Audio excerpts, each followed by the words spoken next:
Some books don't want to be repaired. They want to be returned.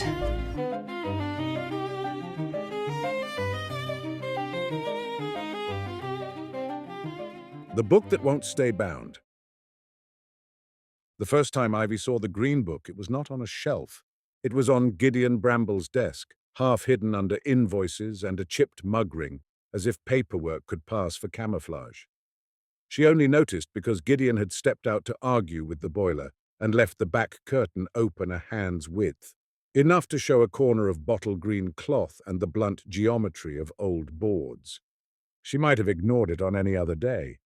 But this week had taught her that some objects didn't merely sit in rooms, they rearranged them. She stood behind the counter with her hands on a stack of returned paperbacks, trying to look like a normal bookseller in a normal shop. The city outside was doing London things, sirens, buses, a drizzle that couldn't decide whether to commit. Inside, Bramble and Company held its own weather, warm air trapped among paper and dust, the faint smell of glue and old citrus. Marmalade lay on the travel guides like an indifferent landlord. The torn page was in Ivy's notebook. The quote slips were in the till drawer. The return slip dated tomorrow lived in her memory like a dare. And now there was a green book on Gideon's desk that Rafiq Mirza, paramedic, exhausted kindness with haunted eyes, had named aloud as if it belonged in his mouth. The Index of Quiet Doors. Ivy hated how the name felt familiar, as if she'd dreamed it and forgotten she had. Gideon came back from the boiler with a scowl and a faint smear of soot on his cuff. He saw Ivy watching the back room and his posture shifted, subtle, but the way a lock shifts when someone jiggles the handle. "Not yours," he said. "I didn't touch it," Ivy replied. Gideon's eyes concentrated. "Your gaze is loud." Ivy leaned forward, lowering her voice. "Raf wasn't lying," she said. "He remembers something real." Gideon's mouth pulled tight. "He remembers a story he shouldn't have read." Ivy held his gaze. Then why was it where he could read it? Gideon didn't answer. Silence in him was often a weapon. But she saw something else underneath today. Calculation and a kind of fatigue that had nothing to do with age and everything to do with carrying a secret too long. "No, ma'am." He tapped the ledger on the counter as if it were more urgent than the conversation. "I'm handling it." Ivy's laugh came out sharp. "That's what you said about the till being just old wiring the day it printed a return slip for a book that hadn't been returned yet." Gideon's eyes flicked quick. "Stop. Tell me what you're doing," Ivy insisted. "Because if you're handling it by pretending, that's not—" A bell rang. A customer entered. Ivy forced her face into customer smoothness and helped a woman find a book about London's lost rivers. She took payment, made change, said all the correct words. When the woman left, Ivy turned back to Gideon. He had made a decision while she was distracted. She could see it in the set of his shoulders, the way he'd slid the ledger aside. He glanced toward the back room like a man preparing to open a door he'd promised himself he'd never touch again. "I'm sending it away," Gideon said. "Away where?" Ivy asked. "A binder," he replied. Ivy blinked. "You're outsourcing repairs now?" Gideon's expression sharpened. "This isn't a split spine. This is a problem." He rubbed a hand over his mouth as if erasing an impulse. "There's a woman in East London. She's good, quiet, doesn't ask questions." Ivy raised an eyebrow. "If she's that good, she'll ask questions." Gideon's gaze went flat. "Not the kind you mean." A thin chill ran through Ivy, not from fear exactly, more from the sensation of stepping onto a moving platform. "And you're sure sending it away is smart?" Gideon's jaw worked. "It doesn't stay put," he said almost reluctantly. "It won't stay finished." Ivy felt her palms go slightly damp. "It changes." Gideon's eyes met hers. "It corrects itself," he said, "as if it doesn't like the shape it's in." Ivy's mind jumped to Raf's quotes, to lines that didn't exist, to a sentence that kept slipping away. She heard herself ask, "Is that why he can't remember?" Gideon's face tightened. "Enough," he said, but his voice lacked its usual certainty. He turned toward the back room. Ivy caught his sleeve. "Gideon!" He looked down at her hand as if it were a surprise. "If you send it away," Ivy said, "tell her the truth, or at least enough truth that she doesn't get hurt." Gideon's laugh was brief and joyless. "Truth hurts everyone," he said, and then softer. "That's why people dress it up as law." He disappeared behind the curtain. Ivy stood behind the counter, watching the front door, watching the customers, watching nothing and everything at once. Marmalade opened one eye. "Don't look at me like that," Ivy muttered. Marmalade blinked slowly, a creature who had survived every version of this shop by not involving himself in human drama. 5 minutes later, Gideon emerged with the green book wrapped in plain brown paper, tied with twine so tightly the knot looked angry. He didn't hand it to Ivy. He held it the way you held something fragile that might also be dangerous. "Who's picking it up?" Ivy asked. Gideon didn't answer immediately. Then he said, "A friend." Ivy thought of Lucian, smooth voice, hungry eyes, and decided friend was a word Gideon used loosely. The shop bell rang again. A man entered wearing a courier company jacket, rain dark along the shoulders. He looked like he wanted to leave before anyone spoke to him. Gideon met him at the counter and passed over the parcel without ceremony. The courier glanced at it, then at Gideon. "You sure?" he asked, voice low. Gideon nodded. The man took the parcel and left. Ivy watched the door close and felt, without evidence, that something had shifted in the air, as if a chapter had been handed to another reader. 1. Marian Lark kept her workshop in a state of quiet readiness. Not spotless, not performatively minimalist, simply arranged so she could find a bone folder without thinking, could reach for linen thread without looking, could move from press to bench to guillotine with the efficiency of someone who didn't enjoy being interrupted. She lived in a small flat in Bow above a Somali grocery that smelled of cardamom and fried dough at odd hours. She'd learned to sleep through street noise the way some people slept through their own regrets, by pretending it wasn't personal. At 46, she had the face of someone who had practiced neutrality for a living. Her hair, clipped back, was streaked with grey. She didn't bother to dye. Her hands had a permanence to them. Faint scars from blades, a slight thickening at the fingertips from paste and paper and repetition. People assumed quiet people were gentle. Marian was gentle with books because books were honest. People were louder and often less careful. She liked work that had rules. A torn hinge had a solution. A detached board had a method. Even a badly repaired spine could be forgiven if you understood what the previous hand had tried to do. She did not like work that arrived with instructions written between the lines. When the knock came that Thursday afternoon, she considered ignoring it. She was in the middle of lifting an old spine cloth from a 19th century hymnal, and the last thing she needed was a client with urgent feelings. The knock came again, polite, measured. Marian set her lifting knife down and went to the door. A man stood in the corridor with a parcel under his arm. He looked uncomfortable in his own skin, like he'd been asked to carry something he didn't want to name. "Marian Lark?" he asked. "Yes," she said. He exhaled with relief at having found the correct door. "This is from Gideon Bramble." Marian's expression didn't change, but her mind did its quick inventory. Charing Cross Road, cramped shop, man who valued old paper more than his own comfort. She stepped aside. "Come in," she said. "Close the door properly. It sticks." The man did as told and placed the parcel on her bench with unusual care. His hands lingered a fraction too long on the paper. "He said to—" the man began. "People always say that," Marian replied, untying the twine. "Let's see what it is first." Brown paper came away to reveal a battered green cloth-bound volume, Victorian in proportion and stubborn in its wear. No title on the spine, no author on the front, only if she angled it under the bench lamp. The faint depression of letters impressed so lightly they were more suggestion than fact. Marian ran a fingertip over the indentation. She could barely make out the word index before the rest dissolved into cloth nap. "What's wrong with it?" she asked, because something had to be wrong for Gideon to hand a book over to another set of hands.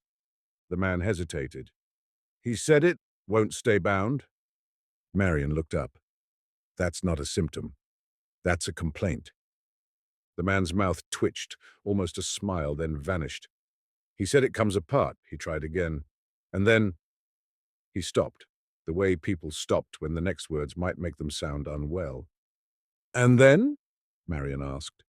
The man glanced toward the workshop door, as if sound could leak through walls and travel on the corridor air. It fixes itself, he said. Marion held still. Her face remained calm because her face was trained to remain calm. Inside, something shifted into a wary attention.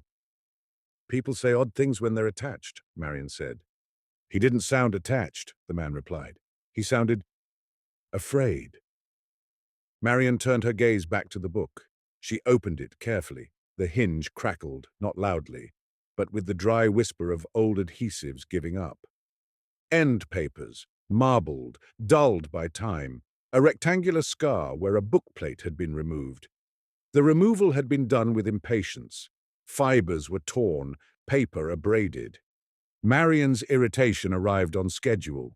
Book plates were provenance. Removing them was either theft or vanity, sometimes both. She turned a few pages. The paper was thick and good, not the brittle kind that turned to flakes at the edges. Victorian type, neat and stern, long paragraphs that looked as if they were trying to be taken seriously. She moved to the spine, checking joints, looking for previous repairs. And then she saw the sewing. It was visible where the spine cloth had split at the head cap, a filament that caught the light wrong. Not linen, not cotton, something pale and silvery, like hair that had learned to behave like metal. Marion leaned closer, the bench lamp making her glasses flare. The filament had a sheen that wasn't decorative. It looked functional, the way a wire looked functional in a wall. She lifted a corner of degraded spine lining with her tweezers. The filament resisted and then sprang back with a faint vibration she felt through the tool. Marion set the tweezers down slowly. "What did he say it's called?" she asked. The man blinked. "Called? Everything has a name," Marion said, "even if it's a stupid one." The man swallowed, then seemed to decide honesty was simpler than pretending. "He didn't call it anything," he said. "He just told me to get it to you."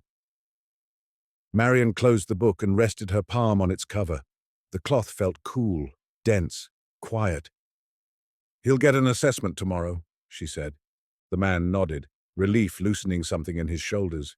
He hesitated at the door, as if wanting to add a warning but unwilling to say it aloud. Then he left. When the door shut, Marion stood alone with the green book. She didn't like the way her workshop felt with it on the bench. It wasn't dread. It was the sensation of being slightly observed, like standing in front of a CCTV camera you couldn't see but knew was there. Marion told herself it was mood. Mood had no place in craft. She took out her notebook and wrote the basics: measurements, condition, recommended repair. Then against her own instinct she added, sewing thread anomalous, filament, metallic, hair, responsive tension. She disliked the word responsive on the page. It made the book seem less like an object and more like a participant. Marion worked better when her materials didn't participate. 2. She began the repair the way she began everything, by refusing to be impressed. Surface cleaning first, smoke sponge on the cloth, gentle, patient. She avoided the title area, not because it was sacred, but because pressure might erase what little remained. She checked the collation, counted gatherings, confirmed nothing was missing. The book was complete, which made its battered exterior more interesting. Completeness suggested it had been valued. It also suggested it had survived hands that were not always kind. She held a leaf up to the lamp and looked for a watermark. There was one, faint but unmistakable once you caught it at the right angle. A fox in profile, tail curved, a small key clenched in its mouth. Marion stared longer than she meant to. Book watermarks were not unusual. Printers loved symbols. Foxes and keys were both popular in a city that built itself on locked doors and quick escapes. Still, she wrote it down. Then she did what she'd been paid to do. She began lifting the spine cloth to reback. The adhesive under the cloth smelled wrong, not the warm, slightly animal scent of old hide glue. Something sharper, with a metallic sweetness that reminded Marion of coins kept in a pocket with mints. She eased her lifting knife under the cloth and worked slowly, releasing fibers without tearing them. The spine cloth lifted in one piece, which was a small mercy. Underneath, the spine structure was lined with paper and mull, but threaded through it, almost invisibly, was the same silvery filament. It lay along the spine like a seam that didn't belong to ordinary binding. Marion used her scalpel to make a small cut in the degraded spine lining, so she could remove it cleanly. The blade met resistance that wasn't paper. It was tension, as if she'd touched a string under pressure. Marion paused, adjusted her angle, pressed again. This time the blade slid through easily, too easily, as if whatever she'd been cutting had moved aside. Her eyes dropped to the filament. It had shifted, not by much, but enough to make her skin prickle with annoyance. Materials were not supposed to shift away from a blade. She set the scalpel down. Marion stood at the kettle and poured herself tea she didn't want. The act gave her a minute to reset her mind into the language of work. Humidity, adhesive, fiber structure, grain direction.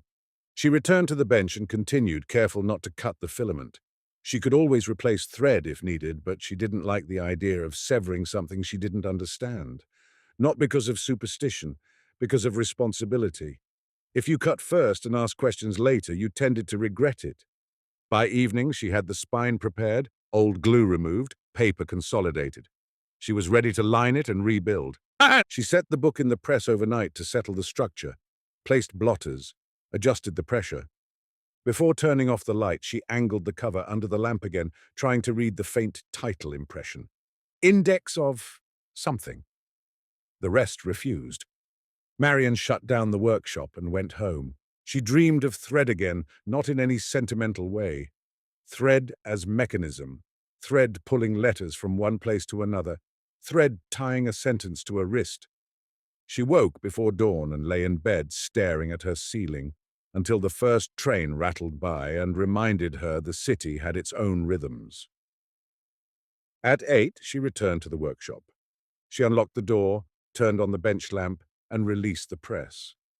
The green book felt warmer than it should when she lifted it out, as if it had held heat. Presses did not generate warmth. Paper did not generate warmth. Marion told herself it had been close to the radiator pipe. She opened the book to check the text block alignment and found her name, not handwritten, not penciled, printed in the same Victorian type as the rest of the book. Marion Lark boiled the kettle at 7:12 because she always boiled it at 7:12 when she was unsettled, and she told herself she was not the kind of woman who let patterns become prayers. Marion stared until her eyes began to sting. She had boiled the kettle at 7:12. She did when she was unsettled. She had not told anyone that. Her mouth went dry. She wet her lips and looked around the workshop as if expecting a person to be standing in the corner holding a typesetting tray. The workshop was empty. She looked back at the page. The ink was old, slightly faded, not fresh. The type was consistent. The paper showed no disturbance, no patch, no new insert, no overprint. The paragraph sat as if it had always belonged there. Marion turned a page. The next paragraph described her bench, the guillotine by the door, the press like a patient animal, the tin of bone folders, the way she arranged scalpel handles with their blades removed so she wouldn't cut herself when distracted. The description was not flattering. It was accurate. Marion closed the book with more force than she intended. The clap of boards in the workshop sounded like a warning. She stood with her hands on the bench, fingers spread, trying to steady her thoughts into a straight line.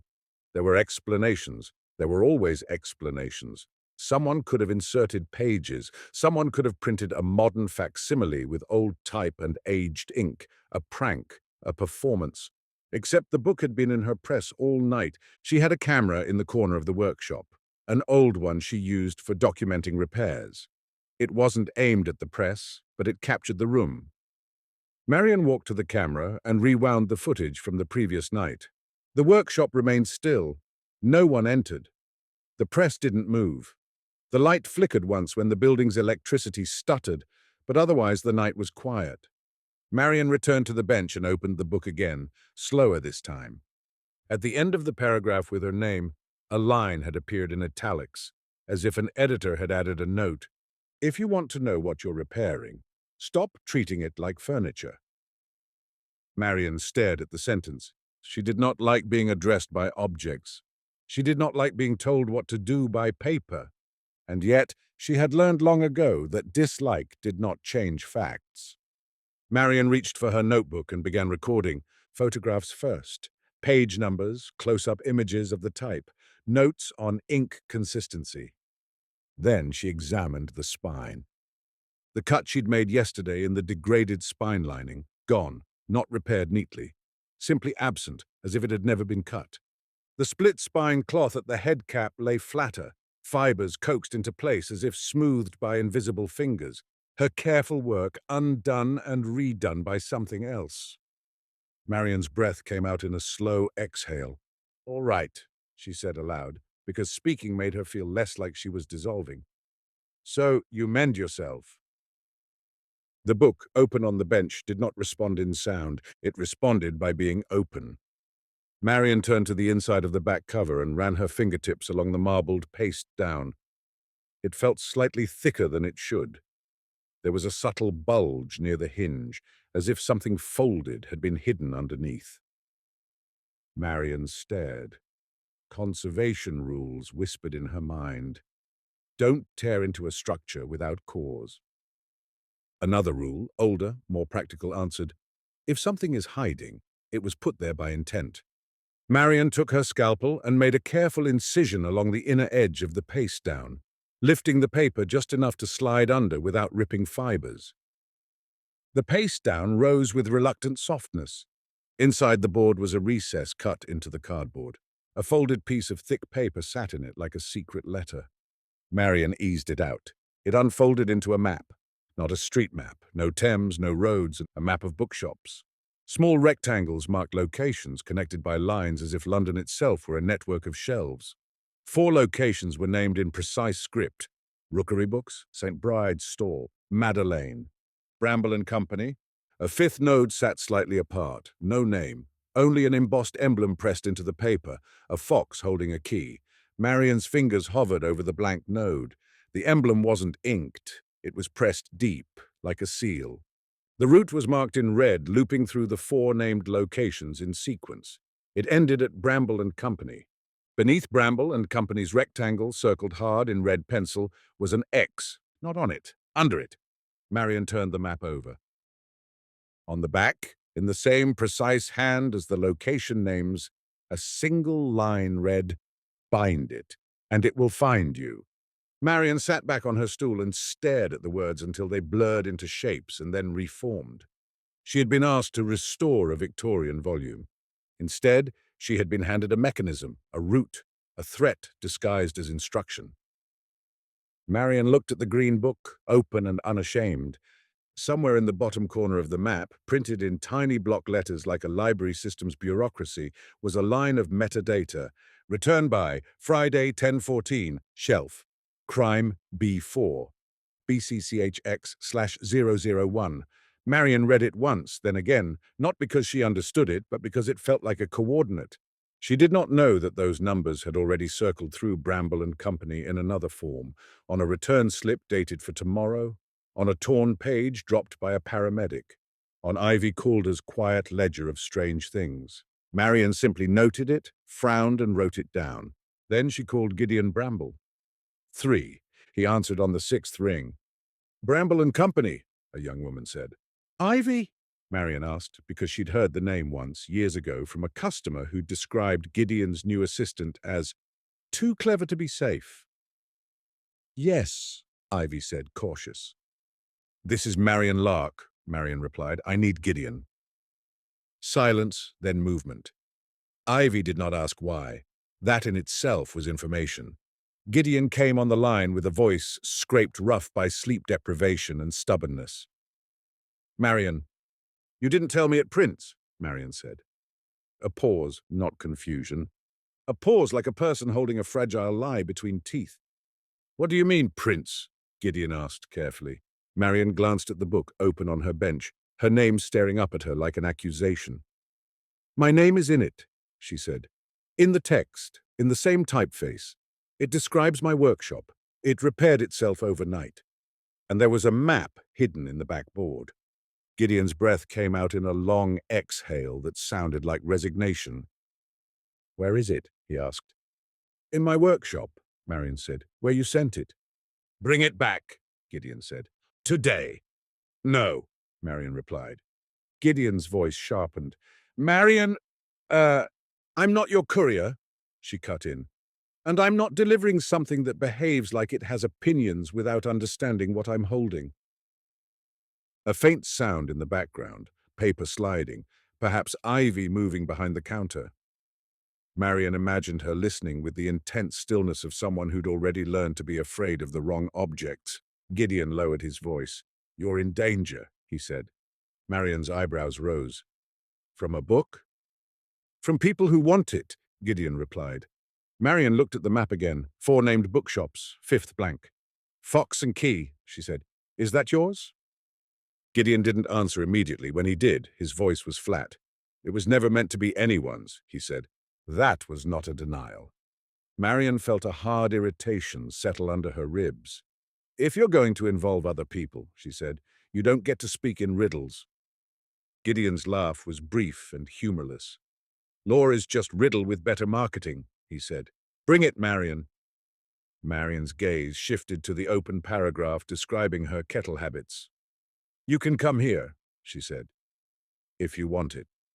I don't go east, Gideon replied. Marion blinked. That's charming. It's not a superstition, Gideon said. It's a boundary someone drew with intent. Marion looked at the map's blank 5th node again. A boundary like this? She asked. Silence. Then Gideon said quieter. Don't open it again. Marion almost laughed. You sent a book to a binder, she said. A binder opens books. That's the job. It doesn't like being opened, Gideon said, and the phrase sounded absurd until Marion remembered the book's italic note. Stop treating it like furniture. Marion set her jaw. I'm bringing it back, she said, not because Gideon commanded it, but because the map ended at his shop. Because if she wanted answers, she had to follow the route. Gideon's voice softened a fraction, as if relief was fighting his pride. Today, he said. Marion hung up without promising him anything else.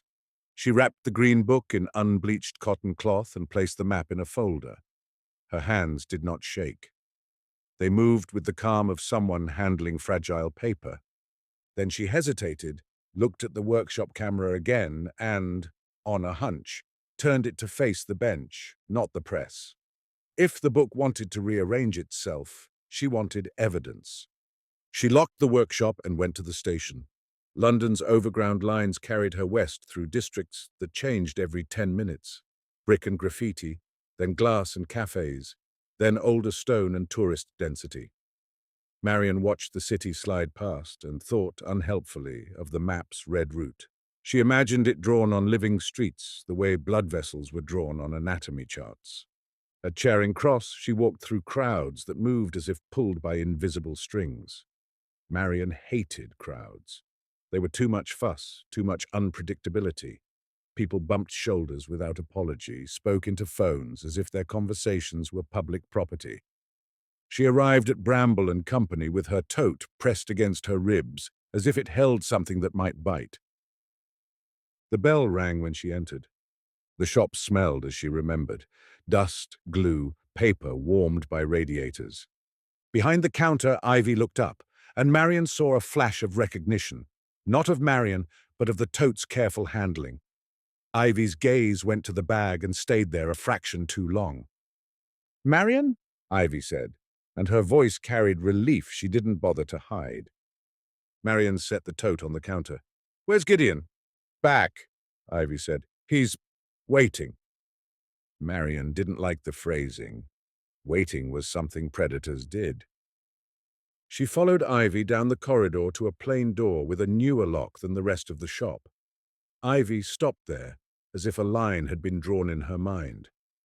I'm not supposed to go in, Ivy said quietly. Marion glanced at her. And yet you brought me here. Ivy's mouth pulled into a thin smile. I'm learning, she said. Marion nodded once, not understanding, but respecting the tone. She turned to the door. It opened after Ivy knocked once, and Gideon turned the key from inside.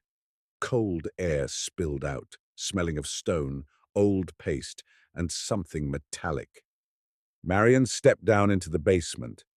The room at the bottom was not storage. It was a library, shelves built into stone walls lined with older volumes that looked like they had been collected with devotion and fear. On a table under a glass dome sat an object wrapped in cloth. A framed emblem hung on the far wall, a fox holding a key. Gideon Bramble stood beside the table, hands braced on the wood as if he needed the contact to keep steady. His face looked paler underground. You opened it, he said, not accusation so much as fact. Marion set her tote on the table and began unwrapping the book. It opened itself, she replied. Then it printed my name. Gideon's eyes flicked to the book with a look that wasn't quite disgust and wasn't quite longing. It shouldn't, he murmured. Marion pulled out the map and laid it flat. The red route glowed under the basement lamp. Gideon's gaze snapped to it. His jaw worked, as if he were chewing back words. Tell me what you're doing, Marion said. Gideon's laugh was thin. Surviving, he replied. Marion held his gaze. That's not an explanation, she said. Gideon's eyes shifted to Ivy in the doorway. Ivy had edged down the steps despite saying she wasn't supposed to. She stood on the last stair, one hand on the rail, watching like a witness. Gideon's expression hardened. Go back upstairs, he said to Ivy. Ivy didn't move. No, she said. Marion's eyebrows rose. Gideon looked as if he'd been slapped. Ivy's voice stayed calm.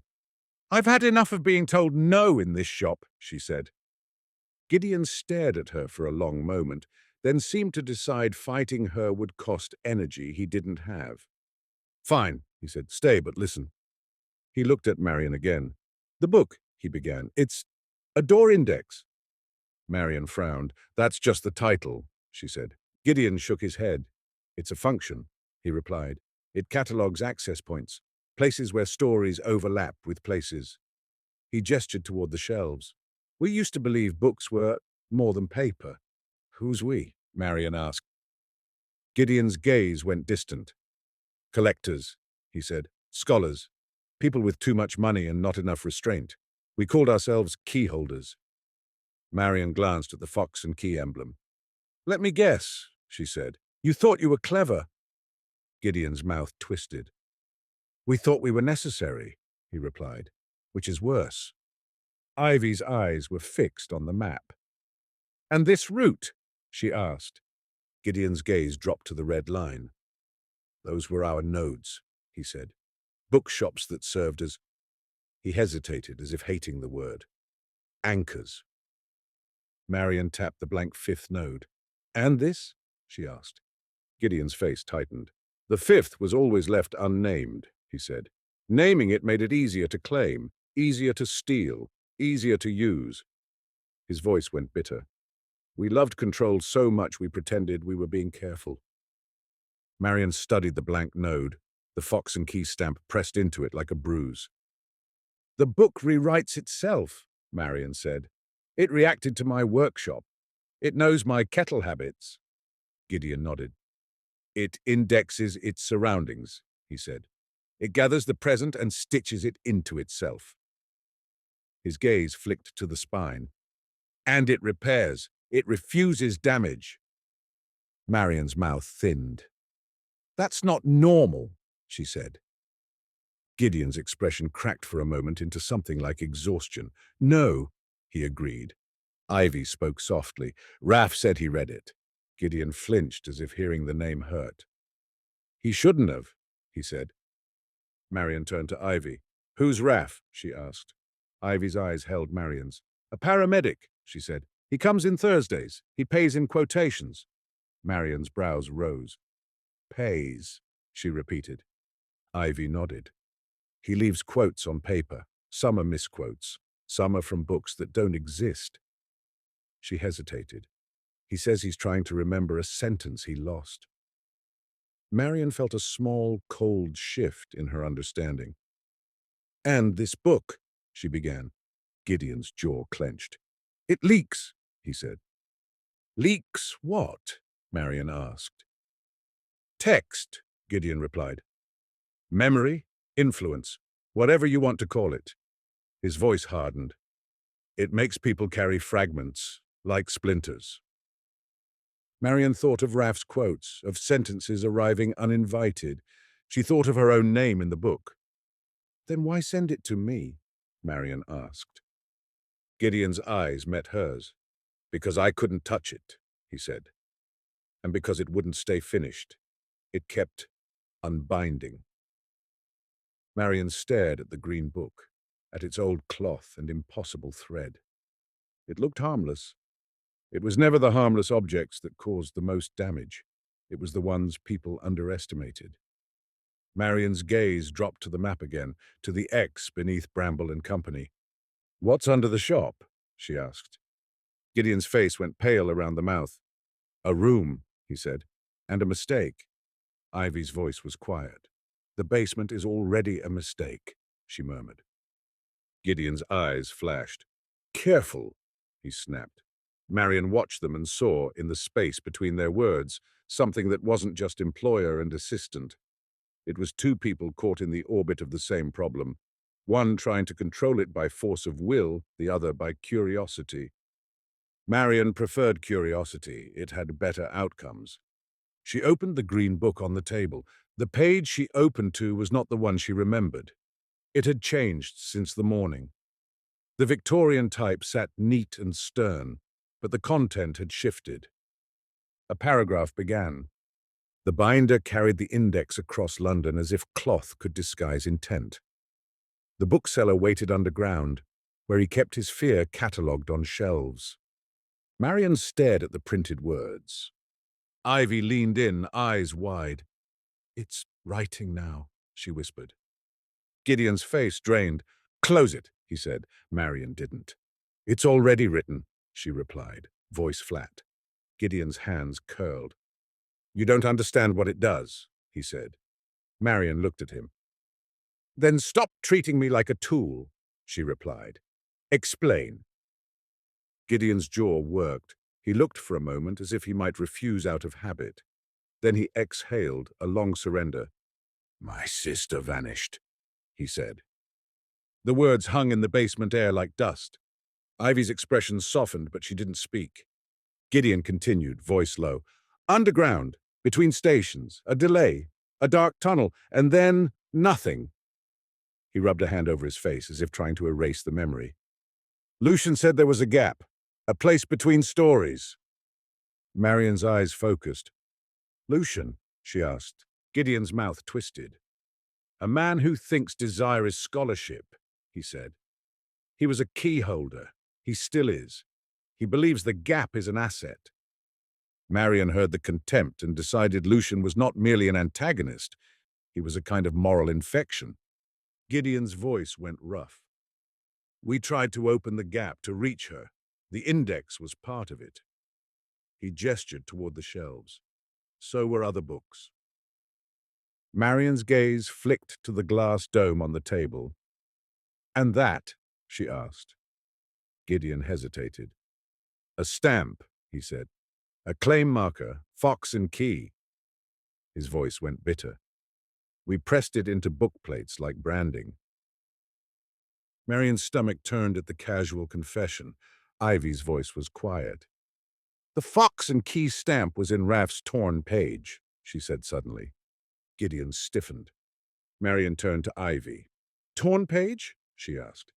Ivy reached into her bag, pulled out her notebook, and slid a thick scrap of paper out from between pages. Marian's eyes fixed on it immediately. Rag paper, torn edge, the pressed Fox and Key emblem, and in the center, in ink, a half-finished message. "Marian, if you can read this, it means the binding held for at least one." Marian's name in a stranger's hand. Marian stared. The world sharpened around the paper, everything else blurring. Gideon's face had gone ashen. "Where did you get that?" he asked, voice tight. Ivy's mouth pulled into a line.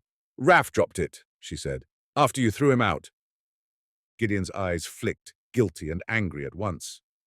"You kept it," he said. Ivy shrugged. "You would have hidden it," she replied. Marion held the page as if it might burn. She looked at the printed metadata in the corner. Return by Friday 10/14. Shelf. Crime B4. BCCHX/001. The same block she had seen on the map. Marion looked up slowly. "This matches the map," she said. Ivy blinked. "What?" Marion reached for the map, pointed to the tiny printed block in the corner. "Same return date, same shelf code, same printer mark," she said. Ivy stared and then let out a quiet breath that sounded like a laugh without humor. "Of course it does," she murmured. Gideon's hands trembled slightly. "You don't understand what you're holding," he said to Marion, to Ivy, to both of them. Marion met his gaze. "Then explain the message," she said, "because someone addressed it to me, and I've never met whoever wrote it." Gideon's eyes flicked toward the shelves as if expecting an answer to crawl out from between spines. Then he said quietly, "It might be my sister." Ivy's eyes widened. Marion's skin prickled.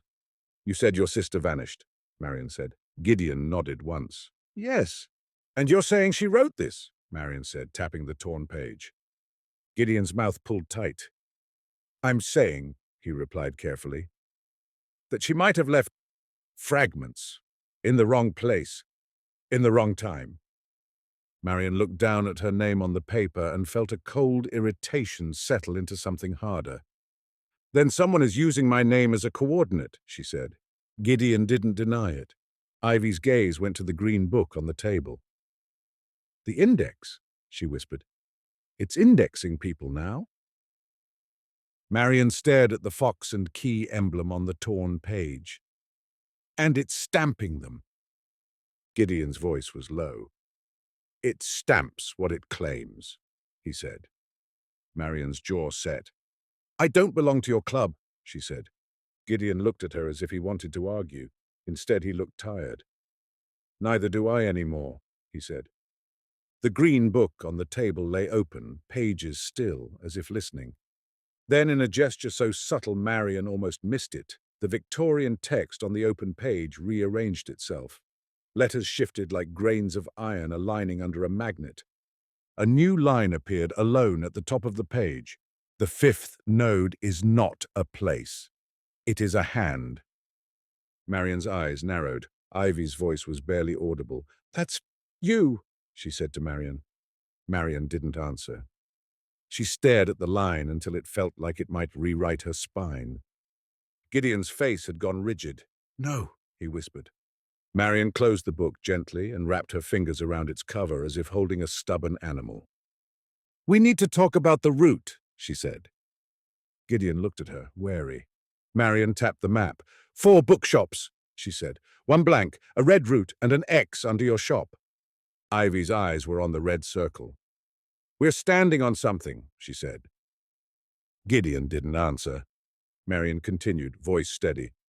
"If the index responds to environment," she said, "then we change the environment. We take it to the other nodes. We see what it does." She looked at Gideon. "You've been hiding in your basement. That's not a plan. That's denial with shelves." Gideon's eyes flashed. Ivy spoke quickly before Gideon could retreat into anger. "We can do it quietly," she said. "Walk the route. No drama, like it's just errands." Marion looked at Ivy and saw with a strange jolt the same stubbornness she'd seen in herself at 20. A refusal to be told what reality was allowed to be. Gideon exhaled through his nose. "You think you're detectives?" he said. Ivy's mouth tilted. "We're bookshop staff," she replied. "Detective is just job creep." Marion almost smiled. Gideon looked at the green book, then at the torn page with Marion's name, then at the map's X. His voice went quieter. "Lucian will notice movement," he said. Marion's tone stayed flat. Then let him notice, she replied. If he wants control, he'll come close. Gideon's eyes flashed. You speak like you've handled predators before. Marion's gaze didn't flinch. I've handled collectors, she said.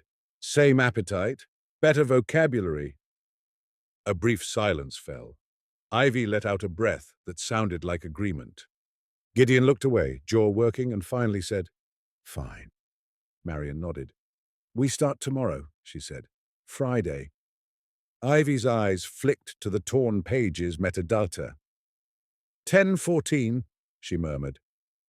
Marion didn't like the way the time felt like a hinge. Bring the index back upstairs, Gideon said abruptly. If it stays down here, it gets ideas. Marion held the book a moment longer, then slid it into her tote. It already has ideas, she said. They climbed back up into the shop's ordinary air, where paperbacks waited to be bought and returned and reshelved, where customers asked for cookbooks and London guides, where no one could see the map under Marion's arm and know it was a diagram of something that did not want to remain quiet. 4. Friday arrived in a pale, indecisive light. Marion met Ivy at Bramble and Company at 9. Gideon was already there, moving through the shop with restless energy, straightening stacks that didn't need straightening, polishing the brass bell as if shine could ward off whatever he expected. Ivy looked different than she had yesterday, not less afraid, more arranged. Hair pinned tighter, boots that suggested she might run if needed, a notebook tucked under her arm like a shield. Marion respected that. Fear wasn't a flaw. Unprepared fear was. They didn't talk much. Talking felt like tempting the wrong kind of attention. At 9:50, Gideon locked the door and flipped the sign to closed, even though the morning crowd was just starting to gather. He didn't look at the street when he did it. We're not open? Ivy asked, trying to keep her tone casual. Gideon's mouth pulled into a line. Not today, he said. Not at this hour.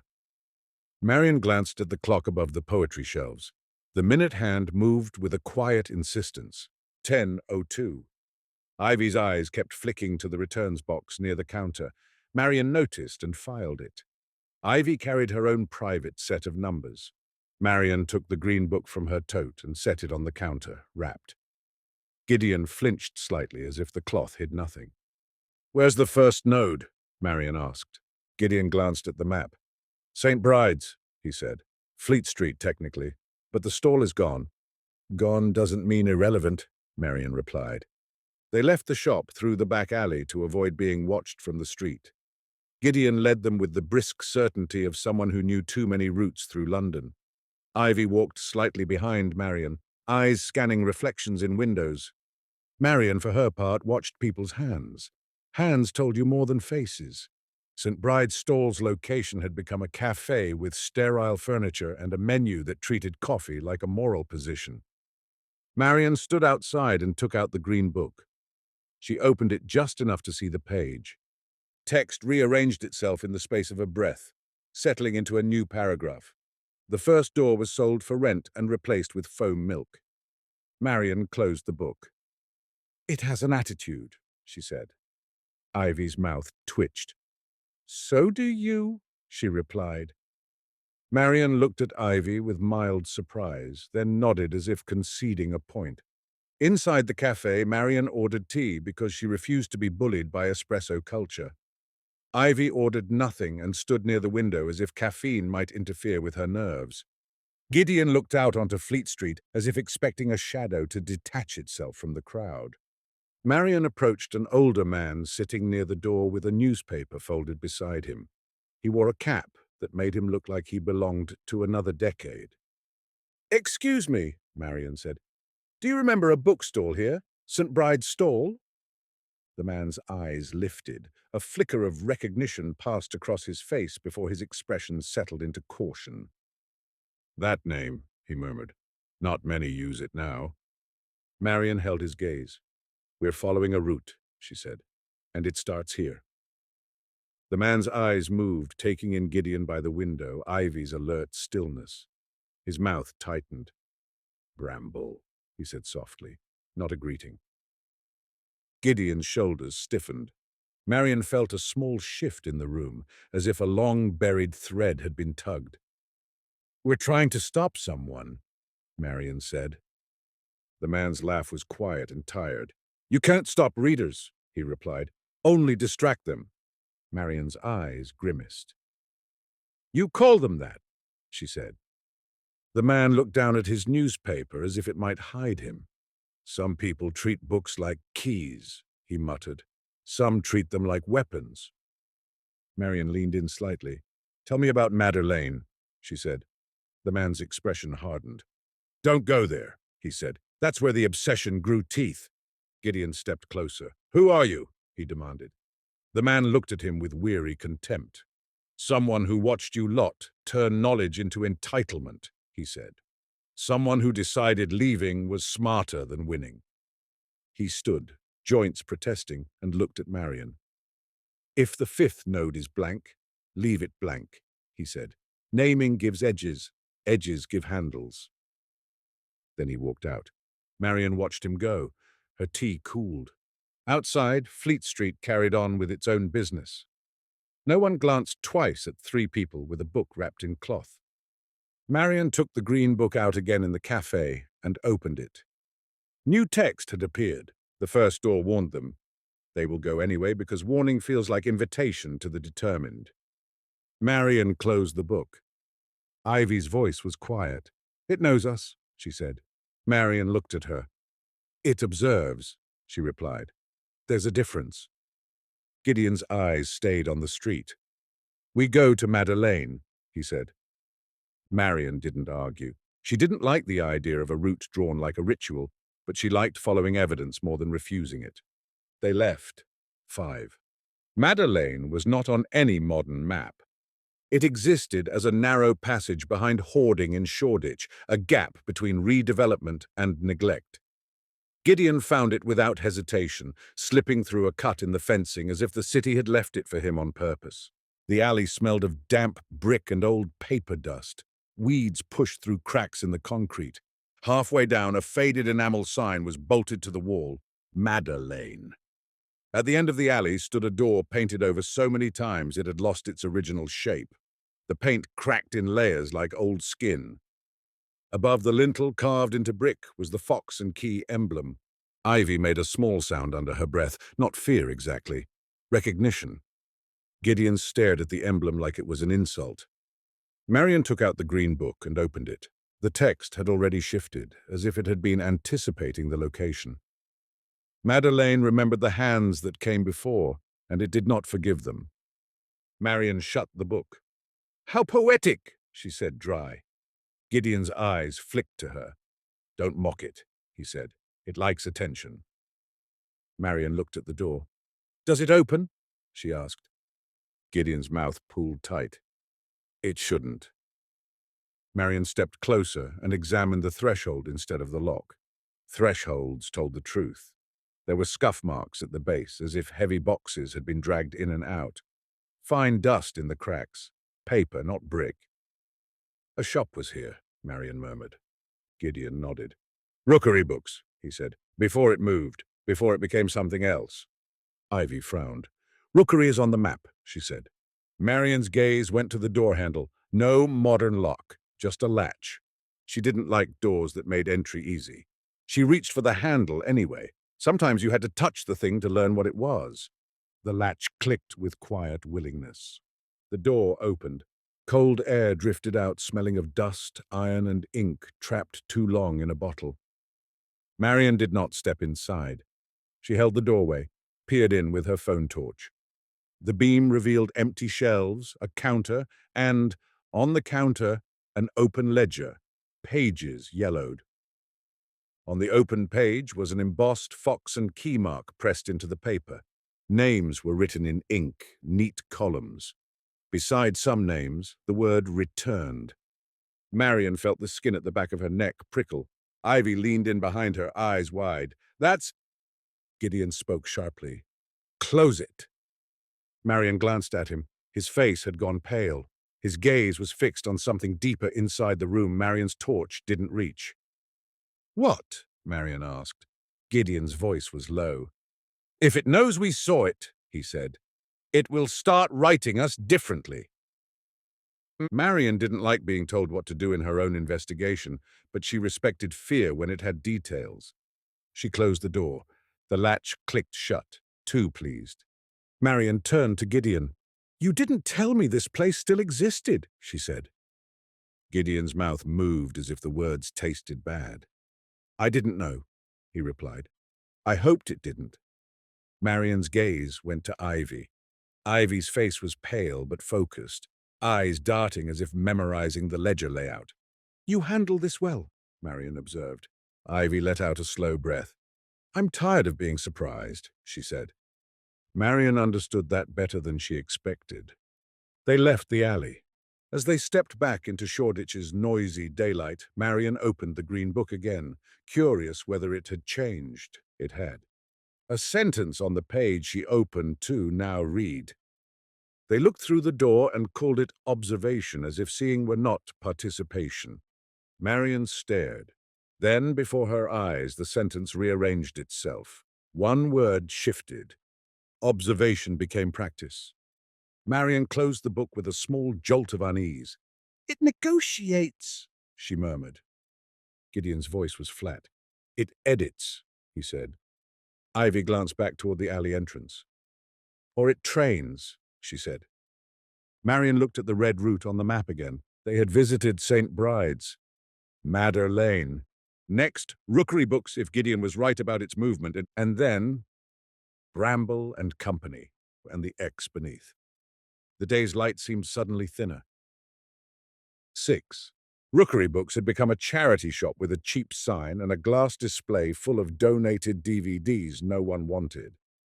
Marion would have missed it if Gideon hadn't stopped in front of it with the stillness of someone encountering a grave. "This is it," he said. Ivy looked at the windows. "It doesn't look like a node," she said. Gideon's mouth twisted. "Nodes don't advertise," he replied. Marion opened the green book outside and glanced at a page. The text changed again, settling into a paragraph that made Marion's fingers pause. Rookery moved twice and still carried the old ledger like a bad conscience. Marion closed the book. Inside the charity shop, fluorescent lights buzzed. Clothes hung in tight rows. A volunteer sat behind a counter reading a paperback with the detached patience of someone waiting for their shift to end. Marion moved toward the back where donated books were stacked on shelves by genre. Crime, romance, cookery, the usual taxonomy of charity. Then she saw it, a small wooden cabinet tucked behind the shelves, half hidden by a rack of scarves. The cabinet had a drawer labeled Odds. Marion pulled it open. Inside were book plates. Not loose paper plates, but metal stamps, small presses used to emboss ex libris emblems into paper. Most were cheap novelty designs, owls, initials, a crown. One stamp at the bottom was wrapped in cloth. Marion's fingers hovered. Gideon's voice came from behind her, low. "Don't!" Marion looked back. Gideon's eyes were fixed on the cloth bundle as if it might move. Ivy stepped closer, peering over Marion's shoulder. Marion unwrapped the cloth anyway. The stamp was old metal, worn from use, its face engraved with, of course, the fox holding a key. Marion set it back in the drawer carefully. "So it's not just under your shop," she murmured. "It's everywhere." Gideon's voice was rough. "It was," he said. "We spread it like infection." Marion's anger rose, quiet and sharp. "You stamped things," she said. "You branded books." Gideon didn't deny it. Ivy's voice was small. "So the stamp is permission," she said. Gideon nodded once. "A claim," he replied. "A way of saying, this belongs to us." Marion shut the drawer. "And the index?" she asked. Gideon's eyes went distant. "A catalogue of doors," he said. "A way to find the gap." Marion looked down the charity shop aisle and suddenly felt absurdly exposed, as if the fluorescent lights could see her name on the torn page in Ivy's notebook. She took out the green book and opened it again, unable to stop herself. The Victorian type rearranged into a single line, "The stamp was always a lie. The thread is the true claim." Marion's gaze snapped to the spine she had examined, the metallic filament. the impossible hair thread that behaved like tension. Marion closed the book. She turned to Gideon. "The sewing," she said. "That filament isn't thread, it's, what, a conduit?" Gideon's face tightened. "We called it key thread," he said. Marion's jaw set. "And you put it in books?" Gideon's voice went quiet. "Lucian did," he said. "He said it was how the book remembered, how it held onto what it indexed." Ivy's eyes flicked between them. "Who's Lucian?" she asked. Gideon's expression hardened. "A man who wants the gap open," he said, "because he thinks he can control what comes through." Marion thought of collectors she'd met, wealthy men who talked about first editions the way conquerors talked about land, who wanted not the book but the feeling of ownership. Lucian sounded like that impulse given a sharper tool. Marion didn't like it. They left the charity shop without buying anything. Outside, Marion checked her watch. 10:08. The time tugged at her attention. 10:14, Ivy murmured, reading her mind without trying. "That's in 6 minutes." Gideon's face went rigid. "We go back," he said. "Back to Bramble," Marion said, though the word felt inadequate now. It wasn't just a shop. It was the end of the route, the X beneath, the place the index wanted to finish. They moved fast through streets, cutting corners, slipping between crowds. Marion wasn't built for running, but she had learned to move with purpose when a book's spine was at stake. She treated time the same way now, as a material that could tear if mishandled. They reached Bramble and Company at 10:13. Gideon unlocked the door, ushered them inside, bolted it behind them. The shop was closed, the front curtain drawn, the air dimmer than usual. It felt like the shop itself was holding its breath. Ivy went straight to the counter, pulled out the returns box, and stared at it as if expecting it to speak. Marion set the green book on the counter and opened it, unable to resist. The page she opened to was blank. Not torn, not erased, simply absent of print, as if the paper had forgotten what it was meant to carry. Marion's fingers froze. Then, slowly, letters appeared on the blank page, resolving as if the type had been there all along and her eyes were merely catching up. 10:14 is when the route turns. Marion looked at the clock. The minute hand clicked over. 10:14. Upstairs, somewhere in the shop's structure, a faint sound ran through the floorboards, a subtle shift like wood settling under new weight. Ivy's head snapped up. "Did you hear that?" she asked. Gideon's face had gone pale. "Basement," he said. Marion's chest went tight with a cold, practical alarm. A building should not rearrange itself on schedule. They moved down the corridor and unlocked the basement door. Cold air met them on the stairs like an exhale. In the basement library, the shelves stood as before, neat and silent. The glass dome sat on the table. The cloth-wrapped stamp beneath it waited like a relic, but the air felt charged, as if the room had been tuned. Marion saw it first, a fine line in the stone floor near the table, almost invisible unless the light hit it. A seam, not a crack, too clean, a hatch. The X on the map was not metaphorical, it was literal architecture. Gideon stepped toward it, stopping short as if his body had remembered a boundary his mind wanted to ignore. "I told myself it wasn't there," he said, voice rough. Ivy's eyes flashed. "That's your strategy for everything," she muttered. Marion knelt and ran her fingertips along the seam. It was smooth, as if the stone had been cut with precision. At one corner was a tiny indentation shaped like a— She leaned closer, like the bow of a key, or like the face of a stamp. Marion looked up. "It needs pressure," she said. Gideon's eyes flicked to the glass dome. "No," he said. Marion didn't ask permission. She lifted the glass dome with careful hands. Underneath lay the fox and key stamp wrapped in cloth. She unwrapped it. The stamp was heavy, old metal, face engraved with the fox and key. The same emblem as on the map, the watermark, the torn page. Marion placed it over the indentation on the hatch. It fit perfectly. She pressed down. The stamp clicked into place like a lock accepting its shape. The seam in the stone widened by a hair's breadth. A thin draught rose from below, cold, smelling of paper and iron and something that wasn't quite air. Ivy's face went pale. "That's not—" she began. Gideon's voice cracked. "Close it."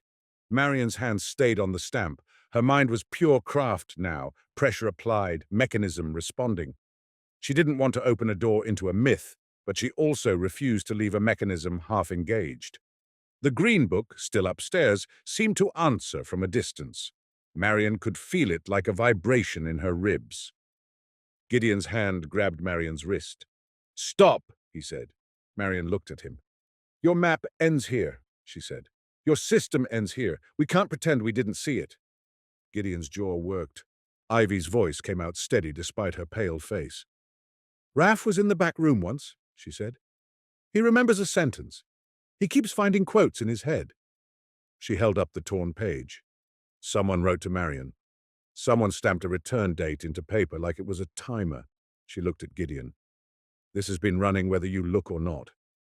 Gideon stared at Ivy as if seeing her for the first time, as someone who would not accept his silence as safety. Marian pressed down again gently. The hatch shifted further. A sliver of darkness opened beneath, not ordinary basement darkness, not the absence of light. It had depth to it, the way a tunnel had depth. Gideon's grip on Marian's wrist loosened, not because he agreed, but because he didn't know what else to do. Marian held the opening at a sliver and peered down. There was a ladder, metal rungs disappearing into dark. The air below smelled like old libraries and cold stone, and something faintly sweet, like ink. Ivy leaned in beside Marian, eyes wide. "So that's the gap," she whispered. Gideon's voice was low. "That's where she—" He stopped. The rest wouldn't come. Marian looked at the ladder and then at the green book upstairs, and a thought struck her with the clarity of a blade. This was not a place people stumbled into. This was a place constructed, designed, bound into the city. A door made by people who believed they had the right to cut holes in London and call it knowledge. Marian's anger flared, quiet and focused. She didn't like arrogance. She didn't like systems built on ownership, and she especially didn't like that her name had been written into the margins of someone else's design. She straightened and let the hatch settle shut, the stamp still pressed into the indentation. Gideon blinked. "Why did you close it?" he asked, voice raw. Marian met his gaze. "Because you don't open a wound just to prove you can," she said. "You decide how to treat it first." Ivy's eyes flicked between them. "So what's the treatment?" she asked. Marian reached into her tote and pulled out her notebook. "We bind," she said. Gideon stared. "Bind what?" Marian's gaze went to the Fox and Key stamp. "The mechanism," she said. "The index, the thread. Whatever it is that makes this door behave like it has a schedule." Ivy frowned. "How do you bind a door?" she asked. Marian's mouth pulled into a thin smile. "You start with what's holding it together," she said. "Thread." Gideon's face tightened. "You said the thread is the claim," he murmured. Marian nodded. "Then we change the claim," she said. "Or we cut it." Gideon's eyes sharpened. "That could release—" "Something," Marian finished. "Yes, which is why we don't do it blind." Ivy lifted Raph's torn page again.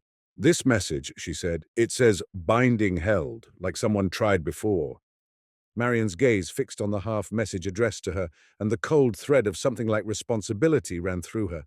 Someone had written to her across a system she'd never agreed to join. Someone expected her hands. Marian took a slow breath. "We need Raph," she said. Gideon's head snapped up. "No!" Marian held his gaze. "He carries quotes that don't exist," she said. "He remembers your book. He dropped a page stamped with your mark. He's part of the circulation, whether you like it." Her tone stayed flat. "And he's a paramedic. If something goes wrong, I want someone who knows how to keep bodies alive." Gideon's expression twisted. "You think this is going to hurt someone?" Marian didn't soften. "I think your hobbies already have," she replied. Ivy nodded once, sharp. "I can call him," she said. Gideon looked ready to argue, but something in his face faltered. He looked suddenly like a man whose authority had been worn thin by too many secrets. "Fine," he said, voice quiet. "Call him." Ivy pulled out her phone. Marion looked at the hatch seam again. Beneath the shop, a door waited with the patience of a well-bound book. And above them, in the closed shop, a city carried on without noticing the ledger underneath its feet. 7.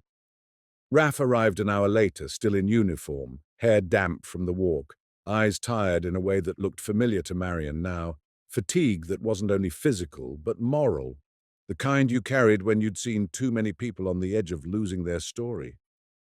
He stepped into Bramble and Company and paused, taking in the drawn curtain, the locked door, the hush that made the shop feel like a theater before the curtain rose. Ivy greeted him with a tight smile. "You came," she said. Raff shrugged. "You sounded like you meant it," he replied. His gaze flicked to Gideon, who stood near the corridor like a man guarding a border. "And he looked like he meant it last time too," Raff added, not hostile, just honest. Gideon's jaw moved. "You shouldn't be here," he said. Raff nodded.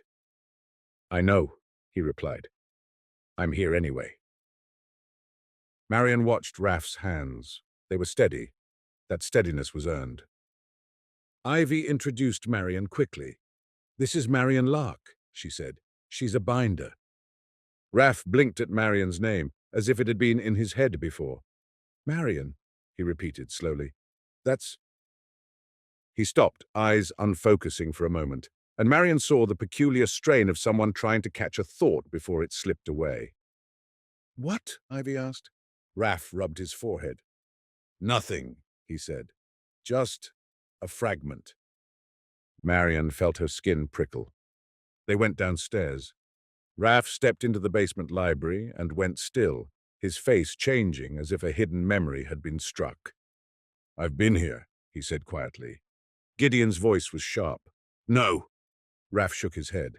"Yes," he said. He pointed toward the corner near a radiator pipe. "There was a chair. I sat. I was waiting for a call to clear." His gaze moved across shelves.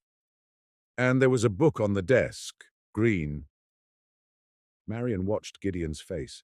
Gideon looked like a man being forced to accept evidence he'd tried to bury. Raff's gaze dropped to the hatch seam in the floor. "And there was something under the stone," he said. "I didn't see it then, but I can feel it now." He let out a breath. "It's like a pressure change, like being near an open lift shaft." Ivy's voice was quiet. "That's the gap," she said. Raff looked at her, then at Gideon. "So I'm not crazy," he said, a statement more than a question. Gideon didn't answer. Marion opened her tote and pulled out the green book. Raff's eyes went to it immediately, as if pulled by a magnet. "That's it," he said softly. Marion held it out to him. "Don't touch," she said, not unkindly, simply firm. "Tell me what you remember." Raff swallowed once, an old reflex, then steadied his breath. "I remember reading a line," he said. "One line. And it felt like someone finally told me the rule I'd been breaking without knowing." "And then you lost it," Ivy said. Raff nodded. "And since then, I've been paying in quotes," he said, voice tired. "Because they keep appearing instead, like substitutions." Marion looked at the green book's spine, at the faint shimmer under cloth where the metallic hair thread held it together. "A book that leaks text into a human mind," Marion murmured, "like ink into water." Gideon's voice came out rough. "It's not supposed to leak," he said. "It's supposed to contain." Marion glanced at him. "Containment fails when the binding fails," she replied. Raff looked at Gideon. "You threw me out because I said the title," he said, not accusatory, just bewildered. "Why?" Gideon's eyes held Raff's for a long moment. Then he said quietly, "Because that book cost me my sister." Raff's face softened, not pitying, just understanding in the way medics understood grief. "I'm sorry," he said. Gideon's mouth twitched, almost a flinch. "Don't," he said. "Sorry doesn't close doors." Marion looked at the hatch seam. Doors close when you change the hinge, she said. She set the green book on the table and opened it. The page displayed Victorian type, but the paragraph rearranged itself as they watched, letters sliding into a new order like iron filings under a magnet. It began. The paramedic came because he could not leave the sentence behind.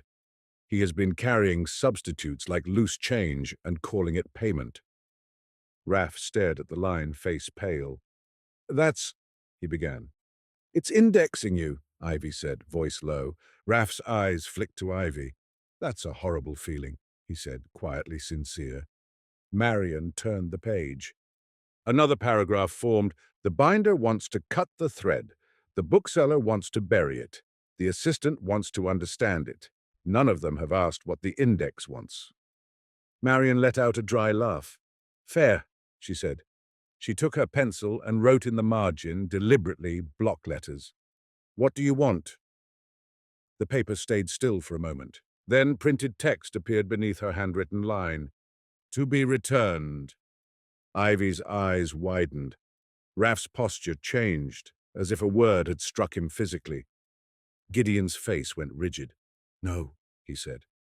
Marion's gaze flicked to the torn page Ivy carried, to the printed metadata. Return by Fry 1014. Shelf Crime B-4 BC-CHX/001. Returned where? Marion asked. The page rearranged again. A new line appeared. To the shelf that hid me in plain sight. Ivy inhaled softly. Crime B4, she murmured. Raff's eyes unfocused for a moment. Beneath the bridge, he said quietly. Ivy's head snapped up. What?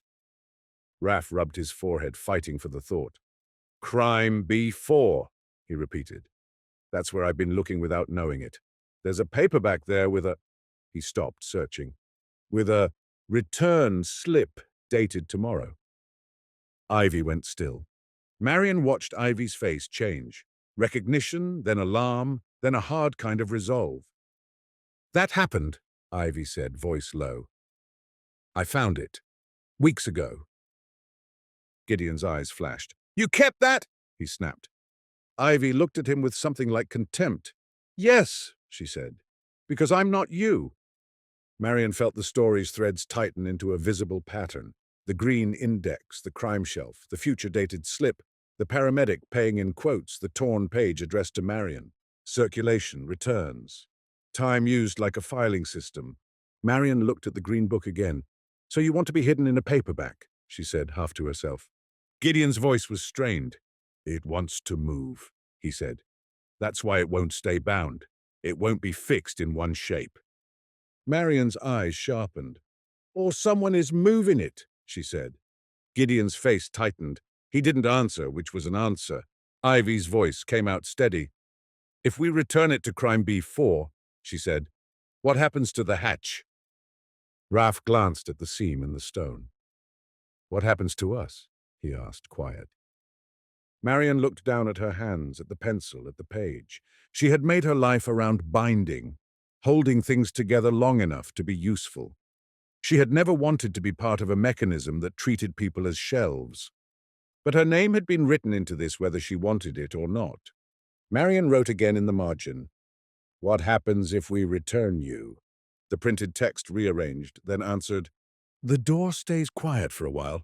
Marion didn't like for a while. Ivy read the line aloud. For a while, she repeated, frowning. Raff looked at Marion. That's not a promise, he said. Marion nodded. It's a schedule, she replied.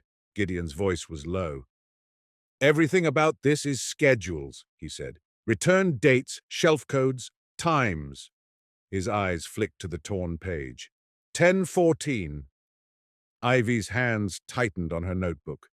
Then we do it now, she said. Gideon looked at her sharply. Do what? Ivy's gaze didn't flinch. Return it, she said, to Crime B4, like the index wants, like the system is built for. Raff's face was pale. And if Lucien is watching? He asked. Gideon's jaw worked. He will be, he said. Marion closed the green book gently. Then we don't do it alone, she said. They went upstairs. The crime shelf was on the left wall near the front, under a window that always fogged in damp weather. Crime B4 was the lower middle shelf, slightly bowed from the weight of too many paperbacks. Ivy knelt, found Beneath the Bridge immediately. She pulled it out, fingers careful, and opened the cover. Inside was the faint Fox and Key bookplate stamp, and beneath it a penciled phrase that made Marian's stomach drop with recognition. Mind the gap between stories. Ivy looked up at Marian. "You've seen that?" she asked. Marian nodded once. "On the index map's back," she said, though it wasn't exactly true. She had seen other versions of the phrase in the index's italics, in its tone, in its insistence on gaps as locations. Raff leaned closer, eyes fixed on the paperback. "That's the one," he said, voice tight. "That's where the sentence lives."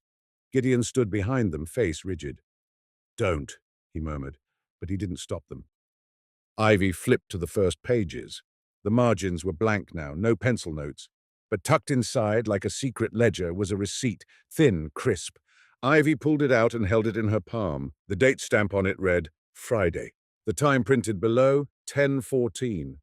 Marian's gaze snagged on the line. Return. Beneath the Bridge. Below, in small handwriting, a note. "Thanks, Ivy. For later. For saving us."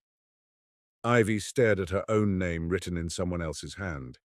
Her face looked briefly young in the wrong way, like a child being told a story that turned out to be real. Marian's eyes moved to the bottom of the receipt.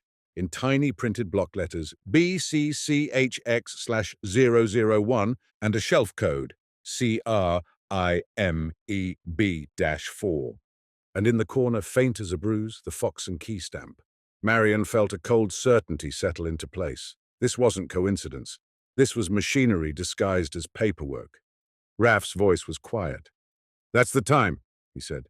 "That's the return by." Ivy's fingers trembled slightly as she tucked the receipt back into the paperback. Marian took the green index out of her tote and set it on the shelf behind Beneath the Bridge. She didn't push it all the way in. She wanted to watch. The green book resisted. Not physically. In a way harder to explain. The pages shifted under the cover as if it were trying to find a different posture. Marian pressed it into place anyway behind the paperback, hidden by ordinary crime fiction. The shelf creaked under the new weight. For a moment, nothing happened. Then, somewhere in the building's bones, a soft click traveled through the floorboards, like a latch settling. Gideon's head snapped up. "The hatch," he said. They ran to the back corridor and down into the basement. The air felt different immediately. Less charged, less expectant. Marian knelt by the hatch seam and ran her fingers along it. The seam was still there, but the draft from below was gone. The stone felt ordinary. Ivy let out a breath she hadn't realized she was holding. Raff leaned against the wall, eyes closed briefly, as if his body needed a moment to remember how to exist without a sentence tugging at it. Gideon stood rigid, gaze fixed on the stone. "It's quiet," Ivy said. Gideon's voice was low. "For a while," he replied. Marian looked at the shelves, at the glass dome, at the stamp. She didn't feel victorious. Victory implied an ending. This felt like postponement. Ivy's voice broke the silence. "Who wrote the torn page?" she asked. Marian lifted her notebook and showed the half message addressed to her. "That's what I want to know," she said. Raff looked at it, face tightening with recognition that didn't quite become memory. "It feels like déjà vu," he murmured, "like I've seen the handwriting through glass." Gideon's eyes hardened. "Eleanor," he said quietly. Marian looked at him. "Your sister," she said. Gideon nodded once. "If it is her," he murmured, and the doubt in his voice was almost worse than certainty.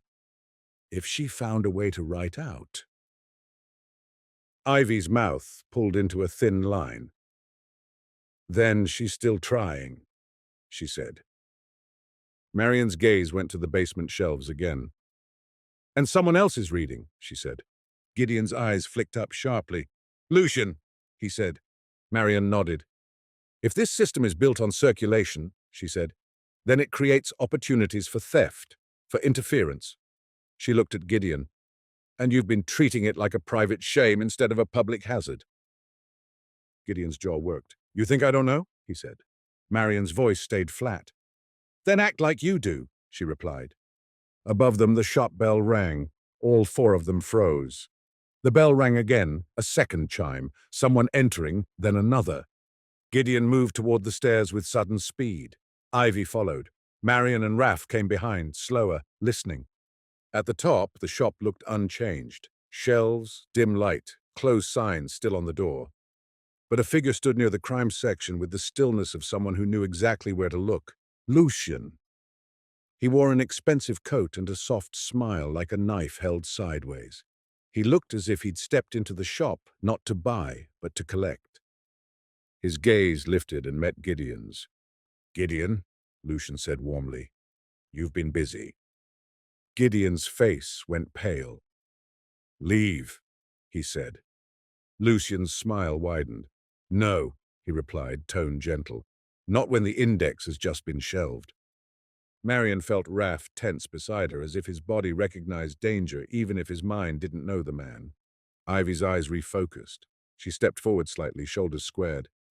Lucian looked at her and smiled as if amused. Ivy, he said, still collecting curiosities. Ivy didn't blink. Still stealing them? She replied. Lucian's eyes glinted. Stealing is such a moral word, he said. I prefer recovering. His gaze drifted to Marion. And you, he added softly. Marion Lark, our binder. Marion's skin prickled at the ease with which he said her name, as if he'd read it on a label. Don't call me that, Marion said. Lucian's smile sharpened. But you are, he replied. You bound what wouldn't stay bound. You returned what wanted returning. His gaze went to the crime shelf. And now you've put it somewhere delightfully ordinary. Gideon's voice came out raw. You don't get it, he said. You'll never get it. Lucian's eyes warmed with something like pity. Oh, Gideon, he murmured. I get it too well. You still think stories belong to the people in them. Marion felt a flare of anger. They do, she said. Lucian looked at her as if she were an interesting mistake. That's a charming belief, he said. It makes you useful. Marion's hands curled. She wanted to throw something at him, preferably a heavy dictionary. Instead, she did what she did best. She watched. Lucian's gaze flicked to the crime shelf. He took a step toward it. Raph moved without thinking, stepping between Lucian and the shelf. Don't, Raph said. Lucian paused, surprised, then smiled. The paramedic, he said softly. The one who pays in quotations. How sweet. He tilted his head. Do you know you've been carrying text for weeks? Raph's jaw set. I know I've been tired, he replied. Lucian's smile widened. Same thing, he murmured. Ivy's voice came out sharp. Leave, she said, and it landed with more authority than Gideon's earlier command. Lucian looked at Ivy. You're growing, he said, almost approving. Be careful. Growth attracts pruning. Marion had had enough. She stepped forward, her voice calm in the way her voice was calm when she told a client their sentimental repair request would destroy a book's structure. You can't take it, Marion said. Lucian's eyes flicked to her. Why not? Marion held his gaze. Because you don't have the right hands, she said. Lucian's smile faltered for a fraction. Hands? He repeated. Marion nodded toward the crime shelf. The index has a binding, she said. Not just thread, not just paper. It's bound to circulation, to returns, to the people who move it without owning it. She tilted her head. You want to own it. That's why it won't sit still for you. Lucian's eyes narrowed. That's an interesting theory, he said softly. Marion's mouth pulled into a thin smile. I'm a binder, she replied. I'm good at theories that involve structure. Lucian took a slow step back, gaze moving across the four of them. Gideon, Ivy, Raph, Marion, as if he were appraising a set of chess pieces. Enjoy your quiet door, he said, for a while. Then he turned and walked out, not hurried, not angry. as if his exit was part of a longer schedule. The bell chimed behind him with indifferent cheer. Silence filled the shop. Raph let out a slow breath. Ivy's shoulders loosened a fraction. Gideon looked like he might collapse or throw something, and Marion couldn't tell which. Marion stared at the crime shelf, at beneath the bridge sitting innocently in front of the hidden green index. She did not feel safe. She felt instead as if they'd just been given a reprieve in a story that didn't grant them endings. Ivy spoke first, voice low. "He said, for a while, like it's a guarantee," she murmured. Gideon's voice came out rough. "It's a threat," he replied. Marion looked at the torn page in Ivy's notebook again, at her name written in ink by a hand she didn't know, at the unfinished message about a binding holding. A thought settled in Marion's mind with slow certainty. Someone out there understood this system better than Gideon did. Someone had sent a message to a binder because a binder could do what a collector couldn't, hold tension without snapping it. Marion's gaze met Ivy's. "We follow the rest of the route," she said. Ivy frowned. "We already did," she said. "St. Bride's, Madeleine, Rookery, then Bramble."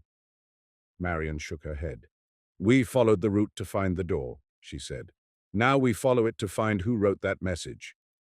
Gideon's eyes zeroed in. "You think the message was left at a node?" he said. Marion nodded. "Rituals repeat," she replied. "So do systems." Raph rubbed a hand over his face. "And my sentence?" he asked quietly. "The one I lost." Marion looked at him. "It's in there," she said, gesturing toward the crime shelf. "Or it was." She hesitated. "If it leaks, it may leak again. But now we know where the leak originates." Raph's mouth pulled into a tired smile. "Great," he said. "So the cure is shelf management." Ivy gave a small laugh, and for a second the shop felt almost ordinary. Then Gideon spoke, voice low and strained. "This isn't done," he said. Marion looked at him. "No," she agreed. "But at least it's no longer only yours." Gideon's eyes flicked to her. Something like gratitude tried to surface and then got pushed down by habit. Marion didn't need him to thank her. She needed him to stop hiding. She picked up her tote. "I want to see the index again," she said. Gideon stiffened. "No," he said immediately. Marion looked at Ivy. Ivy's eyes were on the crime shelf, thoughtful. Ivy said quietly, "If it writes when it's open," she said. "If we need information, we might have to let it talk." Gideon's jaw worked. "And if we let it talk, it learns," he said. Marion's voice stayed calm. "Everything learns," she replied. "The only question is whether we learn back." They stood in the dim shop, four people bound together not by friendship but by a shared problem, by a book that refused to remain an object, by a route drawn in red that had already started reshaping the way they looked at doors. Outside, London carried on, indifferent. Inside, Bramble and Company held the quiet of a book that had just been returned to its shelf, waiting for the next hand to take it out.